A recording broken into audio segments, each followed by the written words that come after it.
이 말씀이 오늘 벨사살 왕, 다니엘 왕의 마지막 최후의 모습입니다.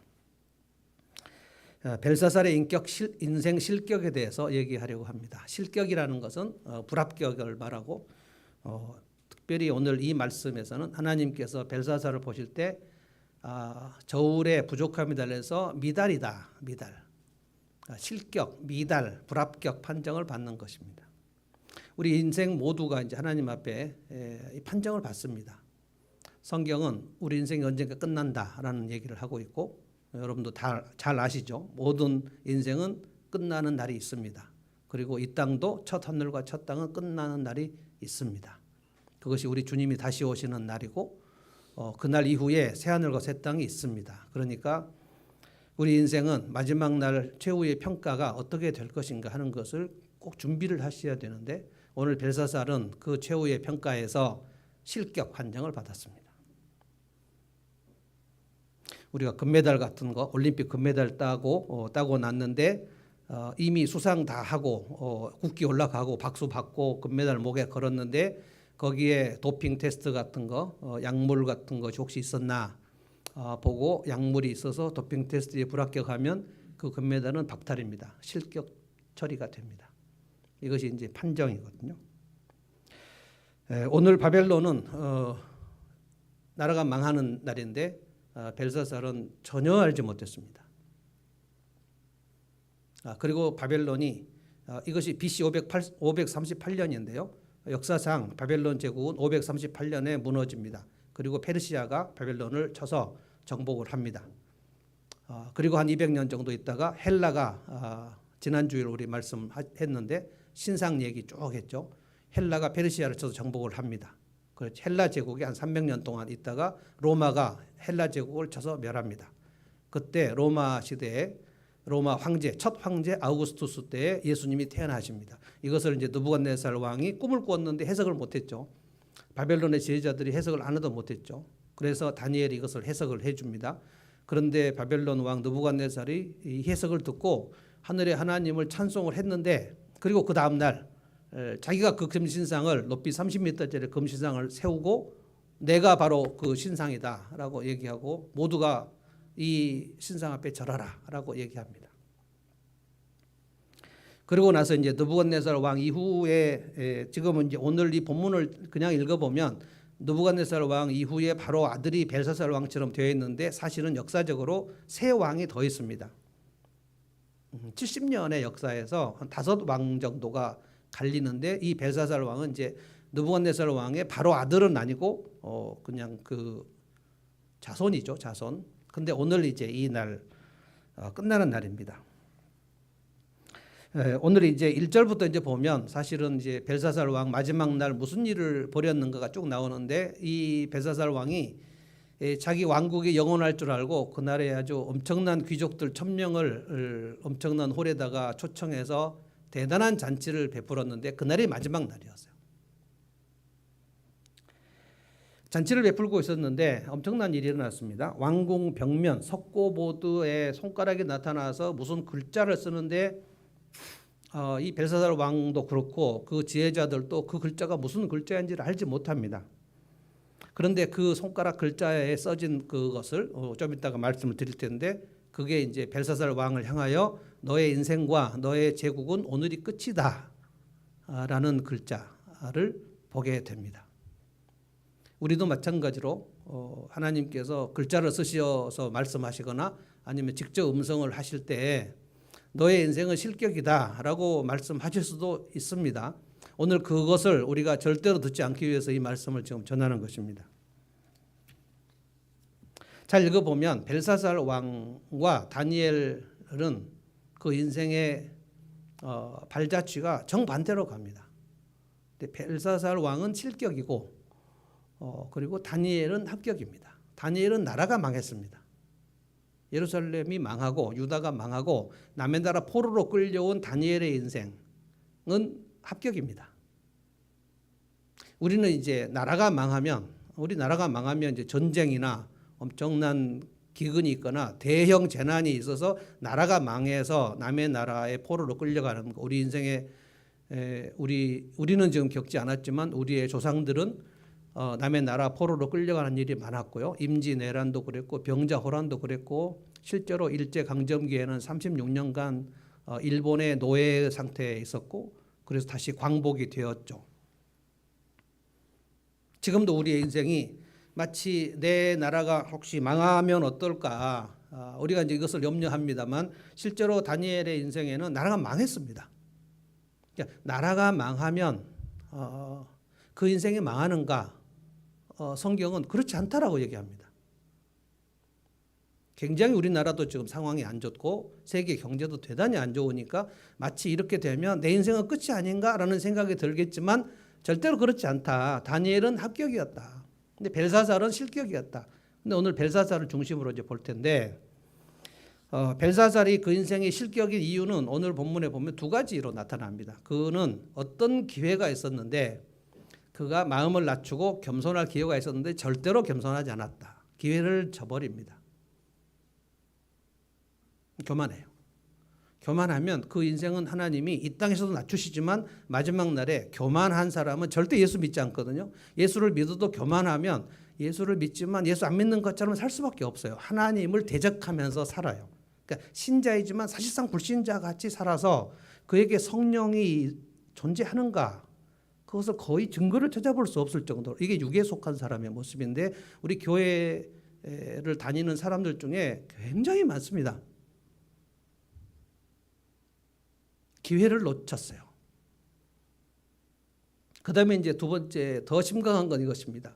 교만하면 교만한 인생은 그가 주변 사람들을 하나님 앞으로 인도하는 일을 절대로 하지 못할 뿐 아니라 그가 하나님을 멀리하면서 그로 인해서 다른 사람을 하나님으로부터 멀어지게 하는 역할을 열심히 합니다.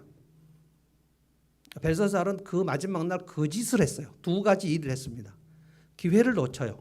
그리고 자기가 하나님을 모욕하는 그 방식으로 그 왕궁 그 잔치상에 있는 1000명의 모든 귀족들에게 예루살렘 성전에서 가지고 온 그릇 하나님께 영광을 돌려야 될 그릇을 가지고 1000명의 모두에게 술잔을 따르게 그 예루살렘 성전 그릇을 다 돌리게 하고 자기들의 신의 이름으로 찬양하면서 이스라엘 하나님의 여호와를 모욕하다가 그날 끝나는 겁니다. 그래서 오늘 두 가지를 생각할 건데요. 특별히 기회에 대해서 왜냐하면 다니엘이 벨사살 왕에게 그날이 이제 마지막 죽는 날인데 30절 한번 볼까요? 30절 읽어봅시다. 다 같이 한번 읽어봅시다. 30절 시작. 바로 그날 밤에 바벨로니아의 벨사살 왕은 살해되었고 이 벨사살 왕이 다니엘을 불러서 뭐라 그랬냐면 이 손가락 글자를 알려주면 내가 너에게 금목걸이를 주고 너에게 셋째 통치자로 삼고 엄청나게 권세를 주겠다라고 했는데 다니엘은 알고 있었어요. 오늘 바벨론 망한다. 오늘 망하는 왕이 별소리를 다 하는 거예요.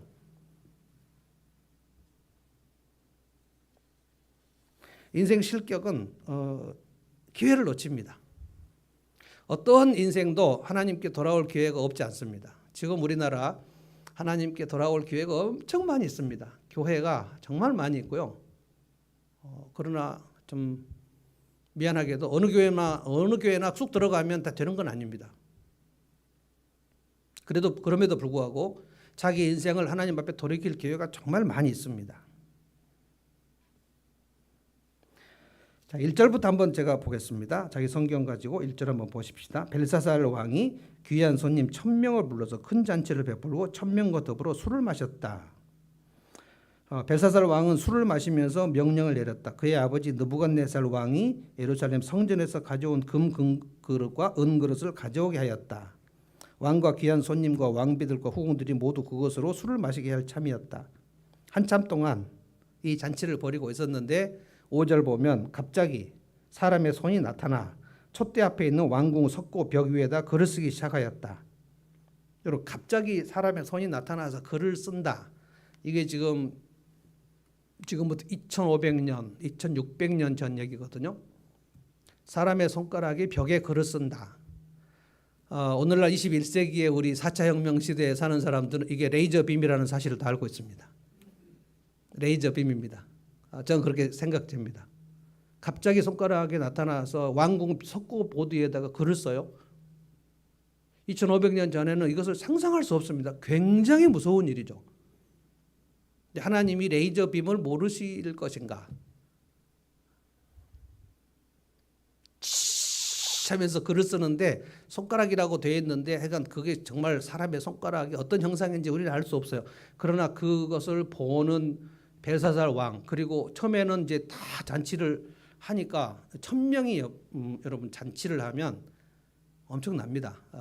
가정교회 목회자들이 컨퍼런스를 한 번 하면 그 강원도 행성 같은 데서 1000명이 모이는 그 대회를 하거든요. 1000명이 한꺼번에 모일 수 있는 그 홀이 그 대한민국에 많이 없습니다.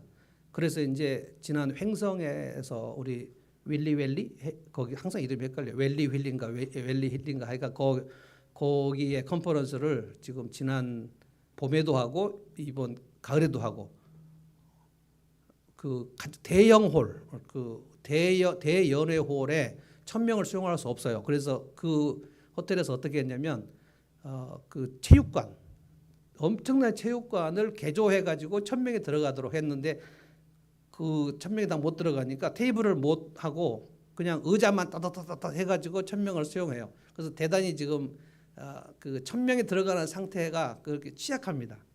근데 지금 이 왕궁, 바벨론 왕궁에 1000명이 들어가서 잔치를 베풀 정도면 어마어마한 그 궁궐이거든요. 그들이 떠들썩하게 예루살렘 성전에서 가져온 그릇, 하나님께 제사 드리는 그릇, 특별히 바벨론에 그 수많은 그릇이 있는데 왜 벨사살 왕은 예루살렘에서 가져온 그 성전에서 가져온 그릇을 가져다가 우리 술 먹자라고 했을까요? 그러니까 그가 하나님을 모욕하고자 하는 그 마음, 아마 벨사살 왕은 그날 굉장히 흥분한 것 같습니다.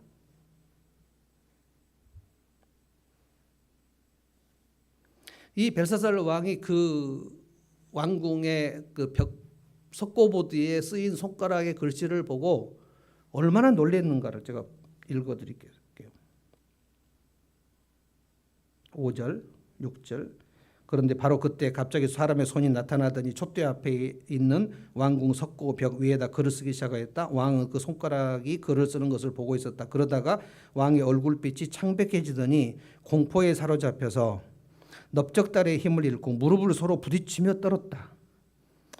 얼마나 놀랐는지 숨을 쉬기가 어려울 정도로 두 다리가 후두두두 떨리면서, 그러니까 무슨 뜻인지는 모르겠는데 그게 자기의 인생과 자기 나라에 굉장히 중대한 일이 벌어지는 그런 느낌은 받았어요. 그러니까 숨을 쉴 수가 없어요. 아, 내가 오늘이 마지막인가? 오늘이 내 죽음의 날인가? 라는 느낌이 온단 말입니다.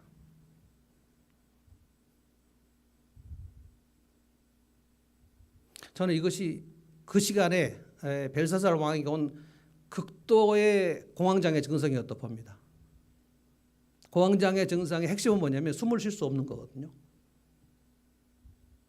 죽음이 와가지고 내가 이제 숨이 헐떡거려서 이제는 더 이상 숨을 쉴 수 없는 정도의 공포, 그게 공황장애예요. 패닉 디스오더, 패닉이라는 거 공포거든요. 공포가 무질서하게 와버리는 것이 공황장애입니다.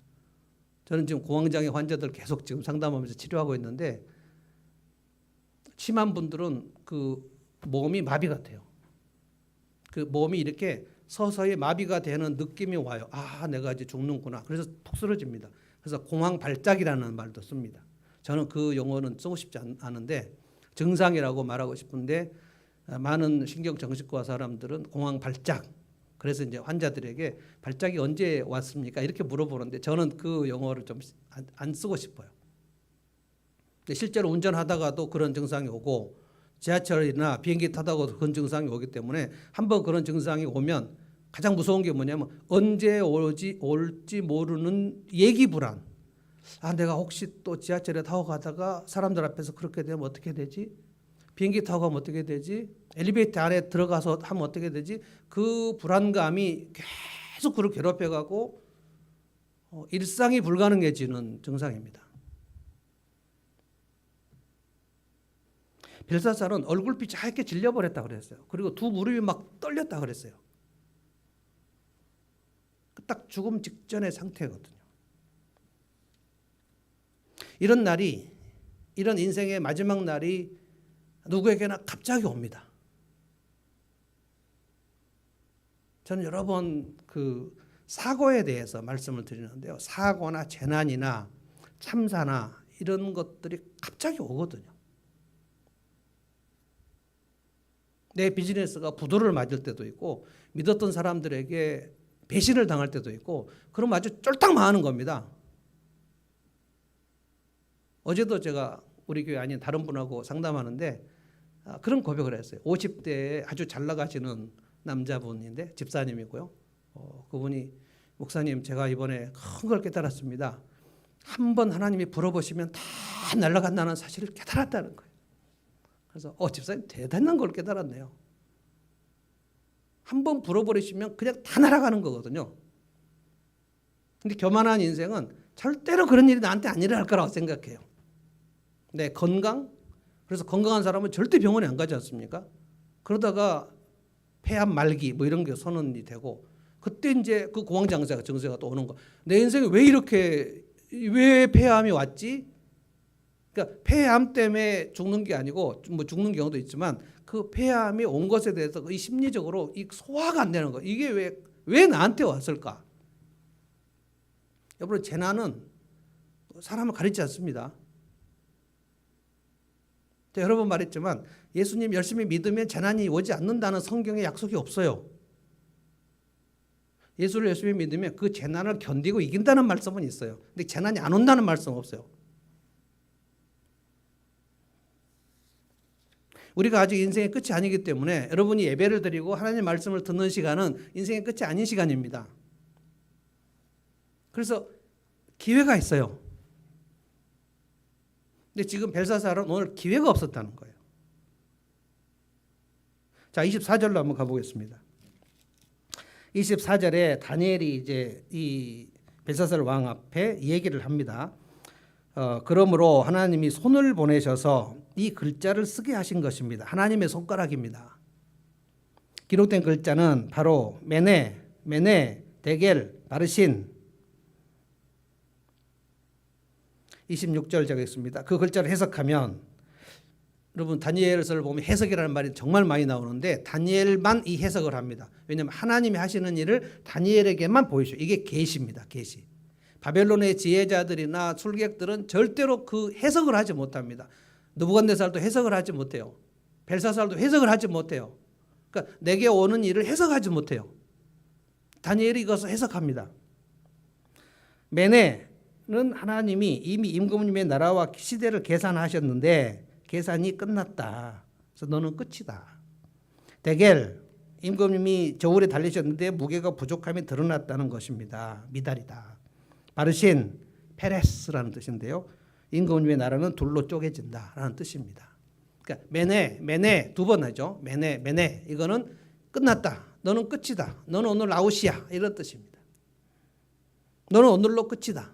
근데 데겔, 미달이다. 너는 안 되겠다. 너는 불합격이다. 이런 뜻입니다. 바르신, 너의 인생은 흩어진다. 쪼개진다. 이런 뜻입니다. 그리고 나서 28절에 다니엘이 굉장히 놀라운 얘기를 합니다. 바르신은 임금님의 왕국이 둘로 나뉘어서 메대와 페르시아 사람에게 넘어갔다는 뜻입니다. 아직 안 넘어갔어요.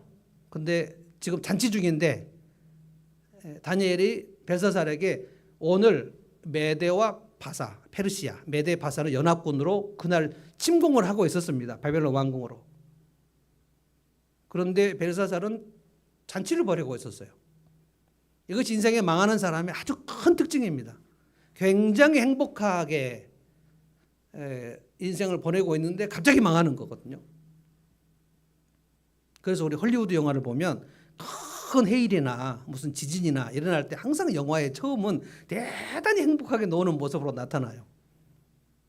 그래서 우리 둘이 가끔 이제 헐리우드 재난 영화를 볼 때 재난이 뭐 대지진, 뭐 침몰, 뭐 이런 영화의 제목을 놓고 있는데 처음에 막 바닷가에서 너무 행복하게 놀고 뭐 비치볼로 막 놀고 막 깔깔거리고 막 파티하고 그래요. 그럼 우리 둘이 보면서 이제 곧 끝나겠구만.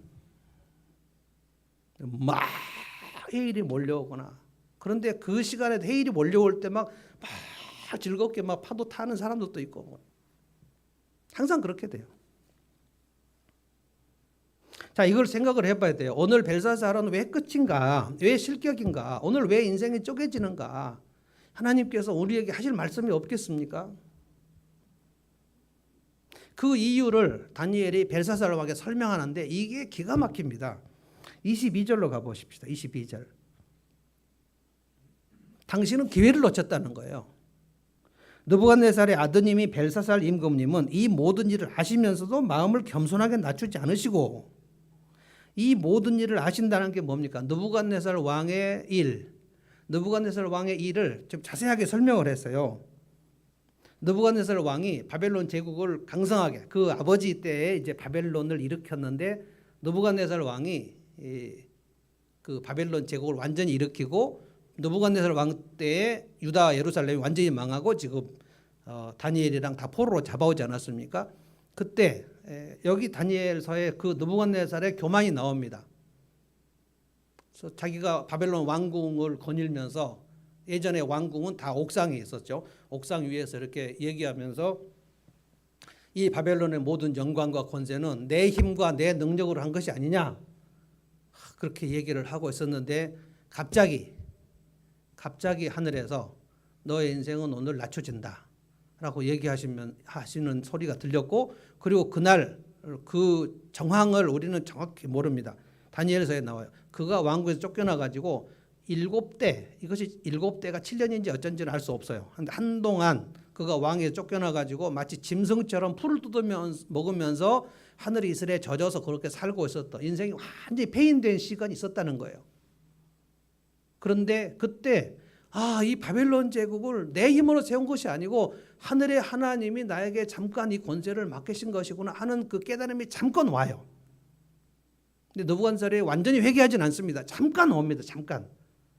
사람이 잠깐 회개하다가 더 인생에 못 쓰게 되는 사람도 많거든요. 잠깐 와요. 하나님, 내가 너무 교만했습니다 라는 그 고백이 있어요. 그래서 7대가 지난 다음에 다시 왕위가 회복되고 그의 명예가 회복되는 일이 있었다. 그리고 그 일이 있었다고 느부갓네살이 그 자기가 살아있을 때 바벨론의 모든 제국에 조서를 발표합니다. 내게 이런 일이 있었다. 그리고 바벨론 느부갓네살은 이제 죽었고, 그 이후에 세 대의 왕이 걸친 이후에 벨사살 왕이 이제 등극을 했기 때문에 바벨론의 왕들의 그 모든 그 역사에는 느부갓네살 왕이 이렇게 바벨론 제국에 대하여 너무 자기 힘과 자기 능력으로 교만했다가 이렇게 낮춰졌다는 그 역사적 사실을 모르는 왕이 없어요. 그거를 지금 다니엘이 벨사살 왕에게 얘기합니다. 왜냐하면 지금 다니엘은 느부갓네살 때부터 있었기 때문에 지금 그때부터 지금까지 70년이거든요. 바벨론이 마지막 멸망한 게 이스라엘이 포로 기간 동안 70년 동안 바벨론은 높아져 있었던 겁니다. 그러니까 바벨론이 이스라엘을 하나님이 징계하시는 몽둥이에요. 근데 자기가 하나님의 그 몽둥이로 쓰임 받는 사실을 알 리가 있습니까? 그래서 느부갓네살이 그렇게 하나님 앞에 교만하다가 그렇게 낮춰진 역사가 있었는데, 벨사살 왕이여, 당신은 이 모든 것을 알면서도, 이 얘기예요. 다시 제가 보겠습니다. 22절. 느부갓네살의 아드님, 이것은 이제 진짜 아들은 아니고 밑으로 쭉 내려가는 자손이라는 뜻입니다. 벨사살 임금님은 이 모든 것을 아시면서도 마음을 겸손하게 낮추지 않으시고, 벨사살에게 하나님이 기회를 주셨는데 다른 사람이 이렇게 하나님 앞에 교만해서 낮춰지는 그것을 보면서도 그것을 가지고 내가 하나님 앞에 회개할 기회를 삼지 않았다는 거예요. 우리 주변에 그런 사람들 진짜 많습니다. 이것은 하나님께서 정하신 원칙이에요. 교만하면 그 인생을 낮추신다는 거예요. 낮추신다는 것은 제가 3가지로 말씀드렸습니다. 재산, 건강, 관계, 이거 다 끊으십니다. 하나님. 일단 재산을 가지고 가시는 게 아주 많이 하는 일이고요. 그래서 내가 하는 일이 진짜 막히고 돈줄이 막힌다 그랬을 때 내가 지금 하나님 앞에 회개할 것이 무엇인가를 좀 돌아봐야 돼요. 근데 돈줄이 막히고 막 가난해져 그러면 예배를 떠나버리는 사람들이 정말 많아요. 정말 저는 큰일 났다. 매네 대겔 우바르신 끝나겠는데? 코로나 시대에 하나님을 떠나버린 사람들이 정말 많아요.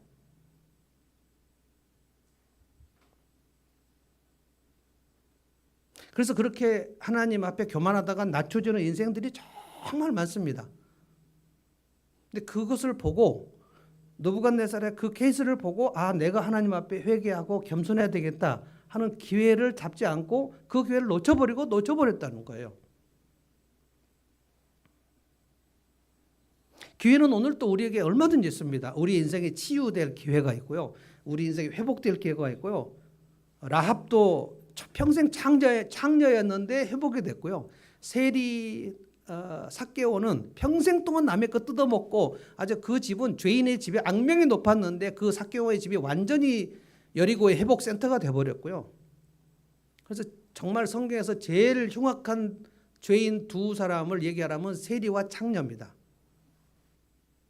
근데 지난날 아무리 흉악했다 할지라도 오늘 하나님 앞에 겸손하면 하나님은 그 겸손하게 그 마음을 겸손하게 하는 것을 정확하게 보시거든요. 어느 정도 겸손한가도 보시고요. 그가 교만해도 어느 정도 교만한가를 보십니다. 웬만큼 교만해서는 인생이 완전히 망하지 않습니다. 근데 대단히 교만할 때 이것을 완악이라고 해요. 완악. 완악을 영어로 하드하다. 그러니까 딱딱하다는 거예요. 마음이 하나님 앞에 딱딱해요. 돌같이 딱딱해요. 하나님의 말씀이 오면 튀겨나가 버려요. 너무 완악하면, 교만은 완악이거든요. 너무 완악하면 하나님의 그 인생을 흩어버리십니다. 재산이나 건강이나 관계를 흩어버려요. 그러면 어떻게 되냐면 인간이지만 약간 짐승 수준에서 살 수 있어요. 짐승같이 살아. 그게 느부갓네살이라는 거예요. 근데 벨사살 왕이요. 당신이 당신의 조상 느부갓네살의 케이스를 보고도 마음이 교만해지는 것을 끝까지 유지하면서 겸손할 기회를 놓쳤습니다. 그래서 당신은 오늘 망하는 겁니다. 그 얘기를 하는 거예요. 하나님은 기회를 정말 많이 주시거든요. 우리가 예배를 드릴 때 이 말씀을 듣는 이 시간도 하나님께서 우리 인생을 회복시키려고 이 말씀을 하시는 겁니다. 내 인생이 회복될 기회가 있는데 그걸 놓치지 말라는 거예요. 내 영혼이 회복될 기회가 있는데 예배야말로 내 영혼이 아주 다시 한번 하나님 앞에 뜨거워질 수 있는 유일한 기회가 예배입니다. 예배를 놓쳐버리면 다 놓치는 겁니다. 왜 우리가 예수 믿지 않은 사람을 예수 믿게 해야 되냐면 그 사람이 예배를 안 드리기 때문에 그렇다니까요. 왜 우리가 아프리카나 미전도 종족 복음이 없는 지역에 가서 전도를 해야 되는가 하면 왜 선교사가 가야 되냐면 그 사람들이 예배를 안 드리기 때문에 그래요. 예배를 드리고 일주일을 예배 드리는 그 수준으로 모든 일을 예배를 드리는 마음으로 주님께 섬기는 마음으로 내게 맡겨진 일을 한다. 예배를 소홀히 해버리면 다른 것이 아무것도 안 됩니다. 벨사살 오늘 기회를 완전히 놓쳐버렸어요. 두 번째는 더 심각합니다. 다른 사람을 하나님의 영광을 돌리지 못하도록 그래서 모든 사람이 나를 통해서 하나님을 멀어지도록 만드는 그게 그날 망한 이유예요. 23절 보겠습니다. 23절 하늘의 임금님이시요 주님이신 뜻을 거역하시고 스스로를 높이시며 교만했죠. 하나님의 성전에 있는 그릇을 가져오게 하셔서 임금님과 귀한 손님과 왕비들과 후궁들이 그것으로 술을 마시게 하셨습니다. 다른 사람들이 예루살렘 성전 그릇으로 술을 마시게 했죠. 그리고 임금님은 보거나 듣거나 알지도 못하는 금은 동과 새와 나무와 돌로 만든 신들을 찬양하면서 임금님의 호흡과 모든 길을 주장하신 하나님께 영광을 돌리지 않으셨습니다. 그러니까 그가 하나님께 영광을 돌리지 않을 뿐만 아니라 망하는 인생의 특징은 뭐냐면 내 주변 사람들이 하나님께 나가지 못하도록 주변 사람들이 하나님께 영광을 돌리지 못하도록 내가 숙주 역할을 하는 것입니다. 그러니까 교만한 인생은 그 인생이 하나님께 영광을 돌리지 못할 뿐만 아니라 어쩔 수 없이 그의 인생으로 말미암아 하나님께 못 오게 되는, 하나님께 나오는 것을 바리케이트를 쳐서 모두를 나를 통해서 하나님을 멀어지게 해서 멸망하게 하는데 쓰임을 받는다는 거예요. 인생은 둘 중에 하나밖에 없습니다. 다니엘은 어떻게 했냐면 그가 하나님 앞에 겸손해서 의지해서 그의 인생을 통해서 어떻게 하든지 하나님을 찾고 하나님 앞에 기도하고 예배하는 사람들을 계속해서 만들어 나가는데 다니엘은 쓰임을 받은 거고요. 벨사살은 자기가 교만할 뿐만 아니라 자기 혼자 멸망하면 그것도 뭐 무방한데 혼자 멸망하는 게 아니고 그의 멸망을 통해서 다른 사람도 다 하나님을 멀리하게 만들어요. 이게 아합과 여로보암의 잘못입니다. 여로보암이 북이스라엘을 만든 첫 번째 왕이에요. 솔로몬의 신한데 솔로몬이 범죄를 해가지고 나라가 두 쪽 쪼개져 버렸죠. 베레스. 솔로몬도 장난 아닙니다. 솔로몬이 교만해졌거든요. 교만해졌을 때 하나님이 그 나라를 흩어버리셨어요. 그런데 망하지 않은 것은 뭐냐면 여러분 이걸 기억하셔야 돼요. 너는 멸망해야 맞는데 솔로몬 너는 망해야 맞아. 근데 네 아비 다윗을 봐서 내가 우리가 하나님 앞에 순종해야 될 이유가 뭐냐면 내 자식들에게 나의 순종과 헌신을 하나님께서 불쌍히 여기셔서 나의 자식들을 봐주신다는 거예요. 네 애비 다윗을 봐서 너를 망하지 않겠다. 그런데 나라는 두 쪽으로 쪼개진다. 그래서 솔로몬의 아들은 여로보암, 유다 두 지파. 솔로몬의 신하 중에서 르호보암 두 지파. 솔로몬의 아들 르호보암 그리고 여로보암이 군대 장관인데 반란을 일으켜가지고 열 지파를 떼어가 버립니다. 하나님께서 떼어갈 것이라고 얘기하셨어요. 근데 여로보암의 한 짓이 뭐냐면은 베델과 단에다가 금송아지를 세워놓고 베델 단은 위쪽이고 베델은 밑인데 베델에서 조금 더 가면 예루살렘이거든요. 예루살렘 성전에 남유다에 가서 내 이스라엘 북이스라엘 백성들이 예루살렘으로 못 가게 하려고 베델과 단에다가 금송아지를 세워놓고 이것이 우리 하나님 여호와다. 그리고 금송아지를 섬기게 만들었습니다. 그래서 북이스라엘의 왕들 중에는 한 명도 하나님을 경외하는 왕이 없어요. 그리고 여로보암의 죄. 그런데 다윗의 자손이 아합 왕 얼마나 여로보암의 길을 따라가려고 하는지 몰라요. 그래서 많은 사람들을 바알신 아세라 신을 섬기도록 아합 왕은 그 짓을 했고 그리고 여로보암도 어떻게 하면 이스라엘 사람들을 금송아지 섬기게 만들지 그 짓을 했어요. 그러면 하나님께서 그 집안을 씨를 말려버립니다. 여러분 오늘 그 생각을 하셔야 돼요. 필히 알아야 할 진리가 뭐냐면 내가 겸손한 기회를 놓쳐버리면 나를 통해서 내가 인정을 하든지 안 하든지 내가 그것을 알든지 모르든지 나를 통해서 하나님을 멀어지게 하는 사람들이 많아져 버려요. 어떤 경우 종교 지도자들 중에 우리나라의 목사님들도 아마 그런 일을 많이 하는 분들이 있습니다. 예를 들어서 어떤 목사가 사회에 모두가 알 만큼만 범죄를 저질러요. 성범죄를 저지르거나 아니면 공금을 횡령하거나 아니면 신문에 날 만한 범죄를 목사가 저질러요. 그러면 서울에 있는 목사가 그 일을 저지르면 대한민국 전역의 교회의 복음의 길이 막혀버립니다. 목사가 뭐 여자 신도들을 어떻게 해가지고 막 성적으로 유린하고 그랬는데 그가 회개하지 않았다. 그러면 사람들이 전 국민이 그 뉴스를 봐요. 그런데 자기 마을에서 정말 착한 전도사님이나 목사님하고 전도를 해요. 또 집사님하고 전도를 해요. 그러면 막 손가락질하면서 그거 기독교 아니야 라고 얘기를 해버리는 거예요.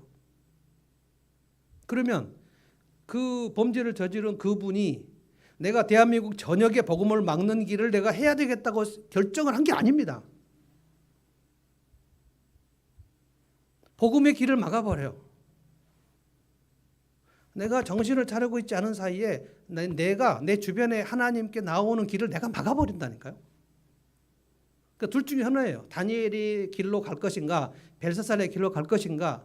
다니엘 마지막 서에 보면 많은 사람 죽게 돌아오게 하는 자는 하늘의 별과 같이 빛나리라. 이게 다니엘 얘기입니다. 다니엘이 바벨론 포로로 있으면서 나라가 망해서 남의 나라 포로로 살면서 그가 많은 사람들을 하나님 앞에 돌아오게 하는 별과 같이 빛나는 사람이었다는 거예요.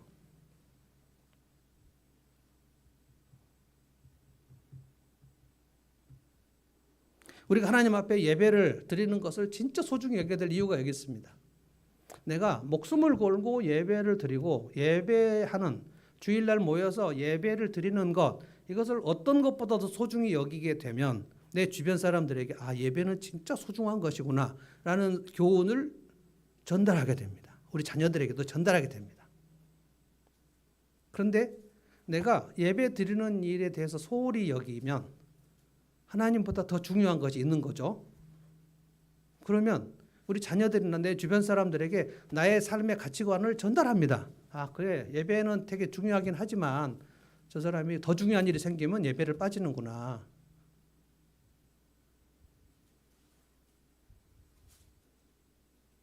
주일 예배는 대체 불가합니다. 주일 예배를 드려야 되는 일보다 주일날 아침에 해야 될 일이 더 있어서는 안 돼요.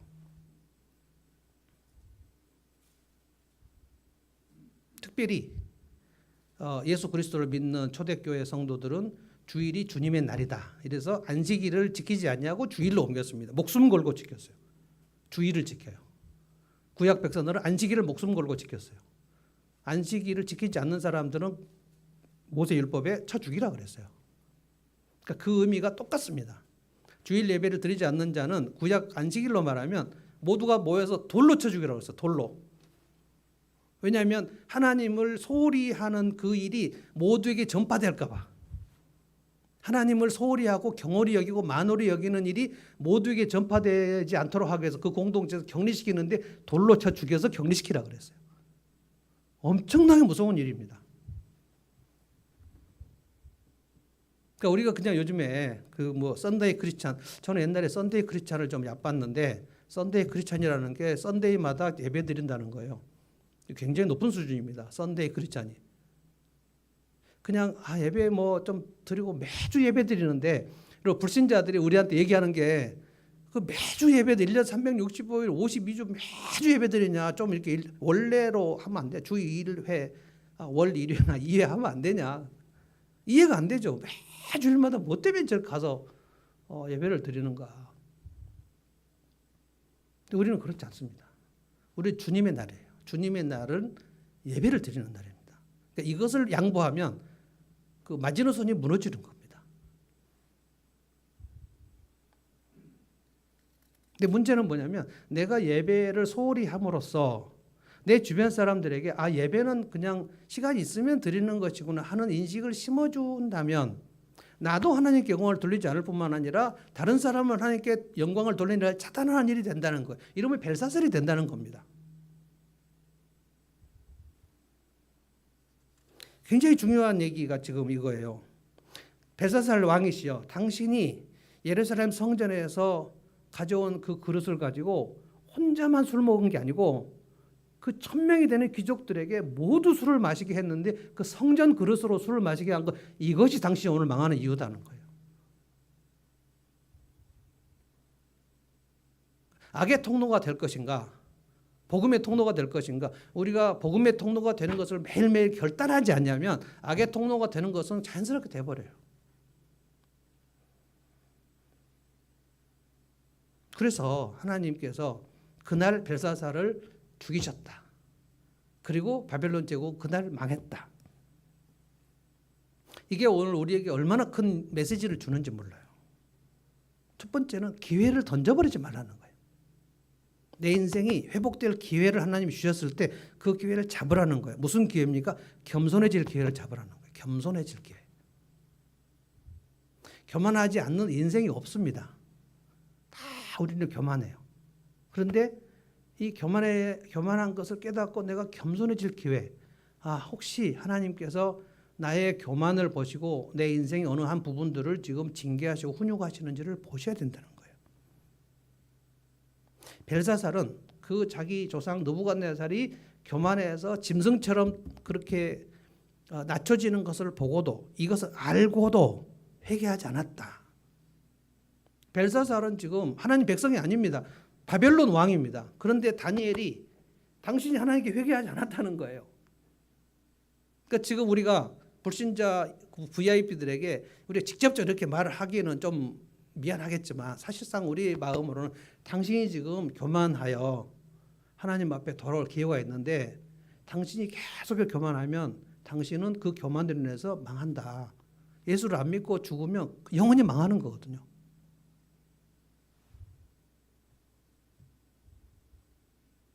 젊은이거나 늙은이거나 누구든지 그날 자기가 죽는 날을 몰라요. 그러니까 기회가 있을 때, 아직 살아있을 때, 특별히 하나님 말씀이 들릴 때, 그때 내가 그동안 교만했구나. 그걸 깨달으라는 거예요. 깨닫고 기회를 잡으라는 거예요. 기회를. 하나님께서 보라, 지금이 은혜 받을 때다. 지금이 낮이고 곧 밤이 온다. 말씀의 기근이 들 때가 온다. 지금 저는 대한민국 교회에 말씀의 기근이 이미 시작됐다고 봅니다. 거짓 교사들이 교회 안에 너무 많이 있어요. 그저께 우리 이제 가정교회 목사님들이 한 80여 명, 40명 온라인, 40명 오프라인 모여가지고 세미나를 했는데 그 최영삼 교수님이라고 그분이 이제 백석대학교 교수님인데 대단히 실력이 있어요. 와, 제가 논문을 읽어봤는데 21페이지 논문을 다 읽고 와, 진짜 교수는 아무나 하는 게 아니구나. 나는 교수 안 되기 참 잘했다라고 생각했어요. 너무 탁월해요. 그 공동서신을 쭉 설명했는데 앞으로 이제 제가 그것도 좀 여러분에 설명할 텐데 뭐라 그랬냐면 요한서신이나 이럴 때 볼 때 교회 안에 있는 거짓 선생들, 교회 밖에 있는 거짓 선생들, 교회 밖에 있는 거짓 선생들을 이단이라 그러고 교회 안에 있는 거짓 선생들이 더 위험하다는 거예요. 그러니까 신천지보다 더 위험한 것은 대한민국에 있는 목사님들입니다. 굉장히 이상한 가르침을 그 교회 안에서 대한예수교 장로회라는 이름으로 성도에게 가르치는 거예요. 근데 예수님이 경고하셨거든요. 너에게 거짓 교사들이 많이 나올 것이다. 그러니까 너희가 분별하라 그랬거든요. 거짓 교사들은 대부분 신학교 나온 사람들이고요. 너희가 분별하라 또 너희는 신학교 안 나온 사람들이에요. 근데 예수님이 야, 너 신학교 나왔냐? 이렇게 물어보지 않았었어요. 주님, 제가 신학교도 안 나오고 신학도 모르는데 저분의 설교를 어떻게 분별합니까? 그 변명할 수 없게 돼 있어요. 분별하라고 그랬지 않았니? 미신, 맹신, 광신 굉장히 많습니다. 우리 한국교회에. 하나님이 약속하지 않은 것을 성경에 약속한 것으로 믿는 게 미신입니다. 하나님의 약속이 아닌데 성경에 그런 약속이 있는 줄 알아요. 말하자면 그런 거예요. 예수 열심히 믿으면 재난이 오지 않습니다. 내가 안수하면 교통사고 나지 않습니다. 뭐 이런 겁니다. 미신입니다. 맹신은 뭐냐? 성경에 약속하지 않았는데 목사님이 얘기한 걸 그냥 따라가는 게 맹신입니다. 눈 감고 따라가는 게 맹신이거든요. 성경에 약속한 것이 아닌데 그 종교 지도자가 약속하는 게 있어요. 그게 미신인데 그것을 따라가면 맹신입니다. 광신은 뭐냐? 교회 열심히 다니는 게 광신이 아닙니다. 자기 할 일을 안 하고 교회만 다니는 게 광신입니다. 학생이 공부를 안 하고 계속 교회 가면 그 광신입니다. 주부가 설거지도 안 하고 그냥 집안에 막 일할 것이 쌓여 있는데 교회만 가면 광신이에요. 교회를 갔기 때문에 광신이 아니고 그가 자기 일을 안 하고 교회를 갔기 때문에 광신이에요. 그래서 복음의 길이 막힌다는 거예요. 미신, 광신, 맹신은 복음의 길을 막힙니다. 근데 그 일을 지금 내가 하고 있는지를 몰라요. 벨사살은 몰랐어요. 몰랐지만 다니엘이 당신이 그것 때문에 인생이 망했다고 얘기한 거예요. 그럼 다니엘은 어떻게 살았는지 잠깐만 얘기하겠습니다. 제가요, 그 농담 한마디 할게요. 그 두 번째 그 신학 세미나 두 번째 하신 분이 1시간 20분을 제가 드렸는데 1시간 40분을 했어요. 제 마음에 되게 부담이 있었어요. 이래서 설교를 길게 하면 싫어하는구나. 이걸 깨달았어요. 계기가 너무 좋았는데요. 제가 깨달았어요. 그래서 지금 15분에 끝날 거예요. 자사모가 또 박수를 치고 있네요.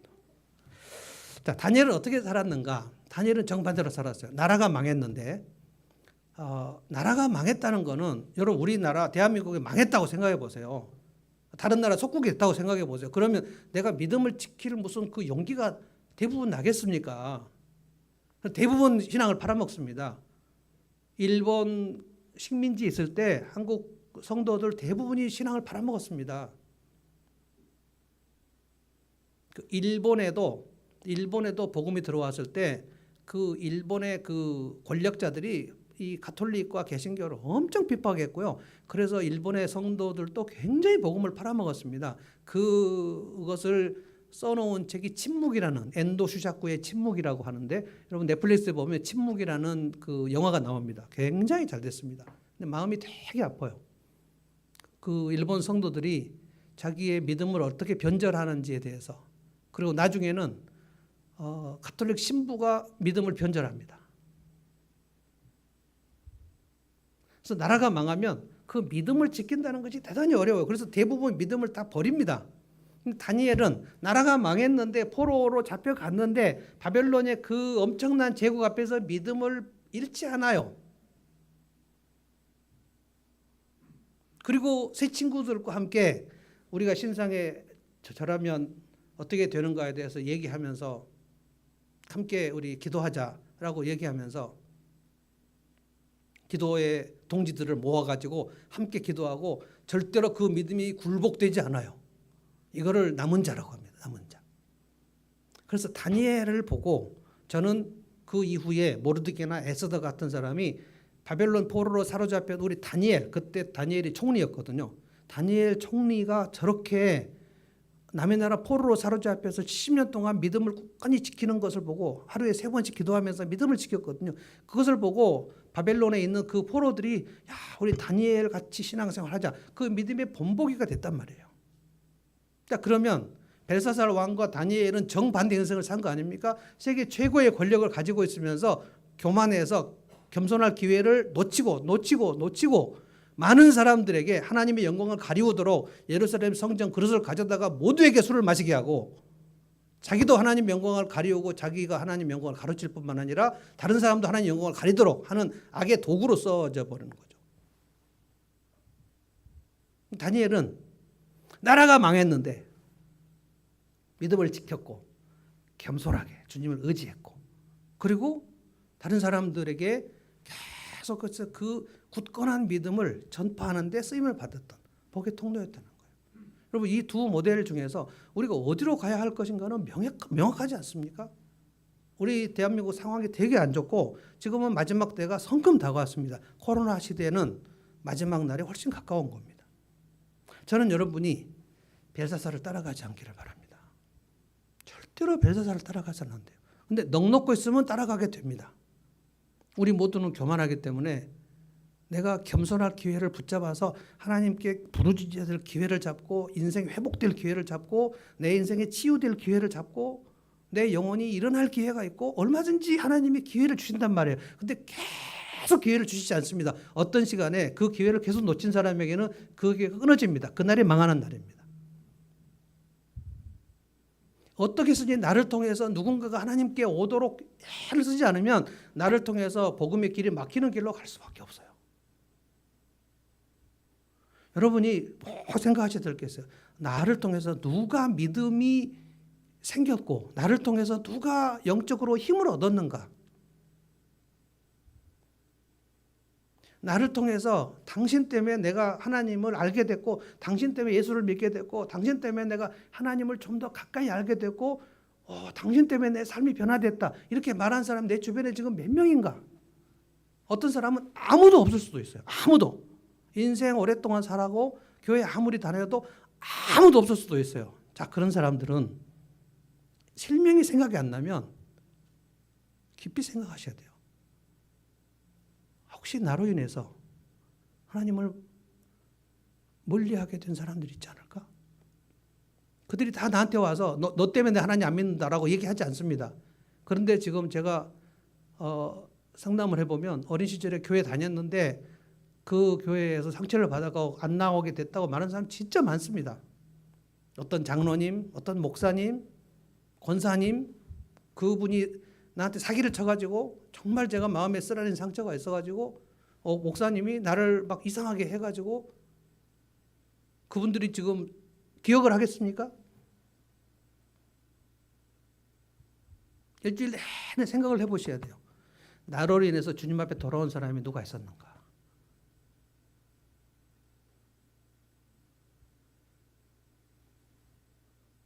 이게 다니엘의 모델을 갈 것인가? 벨사살의 모델을 갈 것인가? 오늘 밤에 하나님께서 네 인생이 오늘 마지막인데 결산하자라고 하면 하나님은 내게 뭐라고 할 것인가? 메네 데겔 너는 미달이다 할 것인가? 아니면 다니엘처럼 야, 너는 내가 볼 때 정말 내가 기쁘다. 어떻게 나라가 망했는데 이렇게 너가 살 수가 있니? 엄청난 모델이 되는 거예요. 할 수 있어요. 찬송하겠습니다.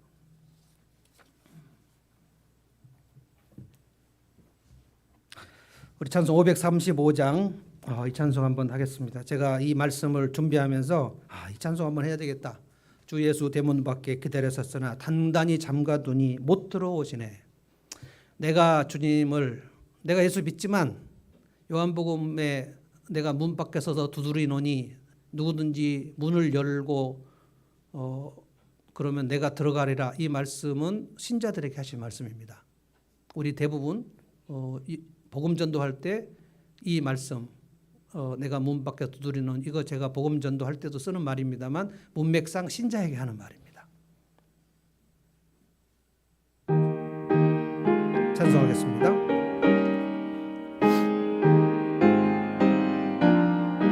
주 예수 대문 밖에 주 예수 대문 밖에 기다려 섰으나 단단히 잠가두니 못 들어오시네. 나 주를 믿노라고 그 이름 부르나 문 밖에 세워두니 참나 예수치라. 문 두드리는 손은 못 박힌 손이요 또 가시 멸류관은 그 이마 둘렀네. 이처럼 기다리심 참 사랑이로다. 문 굳게 닫아두니 한없는 내 죄라. 주 예수 간곡하게 권하는 말씀이 내 죄로 죽은 나를 너 박대할 소냐. 나 죄를 회개하고 곧 문을 엽니다. 드셔서 좌정하사 떠나지 마소서. 아멘.